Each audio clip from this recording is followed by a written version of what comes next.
tinatanggihan. At sa lahat ng pahirap na ginawa ko sa kanila, ang tanging alam ko na hindi mag-work sa kanila pag pinapahiya ko sila. Nakikita kong tumiklop. So tinanggal ko po. Sabi ko nga sa kanila, kayo lang ang kinatrabaho kung ganito ako. Kasi hindi nag-work sa kanila. But individually, they have their own strengths and talents. Si DJ, nagulat ako. Meron po palang dramatic sense. Na according to marami, direct, ngayon lang namin nakita yan. Pinag-MMK na nga po namin. Si Catherine naman po is very known to be a dramatic actress from the beginning. Kahit nung bata pa siya. Ang hinugot ko na lang po sa kanya is the depth, no? The klase ng iyak na iba-iba and ganyan-ganyan. Nakita ko po rin kung gaano siya ka-willing to learn. And for someone who has been in the showbiz for so long, no, bata, natutuwa ako kung paano niya tinanggap ako. Silang dalawa po. Because I have a different attack din. Si Direk Richard din siguro may masasabi dun sa dalawa. Direk, pero Direk, iba yung tatanong ako kay Direk Richard. Pero bago ko siya tanongin, to your claim na isa ka sa most difficult director, for me, hindi yan totoo. For me, you are really one of the best. Top 3. Wow! Ngayon, Manay, wait lang, Manay. Si Carmina Villaruel ay nandito na rin. Mina, join us, please. Uy, kakulay niya yung Thank you, Manay. Ay, ang ganda. Lord! Saan ba? Diyos ko naman, obstacle Sige lang, anak. Ay, kinakabog mo shorts ko. Kakaiba ka na. Wala kasi akong slit. Flying kiss to everyone. Manay, papatiin lang muna natin sandali si Carmina. Ay, hello po. Magandang Hi. Pasensya na late ako. Bilang naka-pink ako. Manay, go.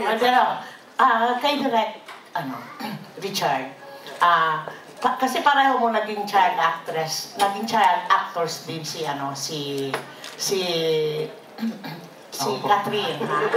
Ngayon, ikaw, what's your take of the two? At saka, how is it working with Direk Cathy? Very honored po ako dahil... At saka, ano rin ang nyo, na-foresee nyo kay Liza? Kasi I see in her most promising, Opo, meron si Liza po, meron po siyang, very promising po si Liza. Nakikinig po siya, willing to learn, saka seryoso po siya sa craft niya. And with Daniel and Catherine po, I enjoyed working with them until now dahil di pa tapos yung taping namin. Dahil para kami pong magkakapatid at nakikinig po sila. Hindi talaga mag-ama, magkapatid Oh, talaga. magkapatid lang. Yan, saka nakikinig naman sila pagka may mga instructions kami. And kay Direk Cathy, personally, nagta-thank you po ako dahil inalaw niya po na maging second unit po niya ako. At marami po ako natututunan kay Direk Cathy. Direk Cathy, thank you. Manay, okay na? Okay na, MJ? Aaron, may question ako para kay Ate Mina sa kay Kuya Benji. Ano yung na-realize nyo o na-discover nyo in terms of acting kay Ate Mina, kay DJ, kay Kuya Benji, kay Catherine? Ako siguro, bastang masasabi ko, inborn yung yung acting ni DJ. Talagang it runs in the family. Very, very natural. At saka maganda kasi sa kanya. Sabi ko nga, mamimiss ko siyang katrabaho. Actually, silang lahat naman. Siguro mas kay DJ lang kasi siya yung palagi kong ka-eksena. Syempre, bilang bata, minsan naglalaro pa, pero pag seryoso na, yun na nga, very natural eh. Bigyan mo lang siya ng konting, para naman ako yung director, no?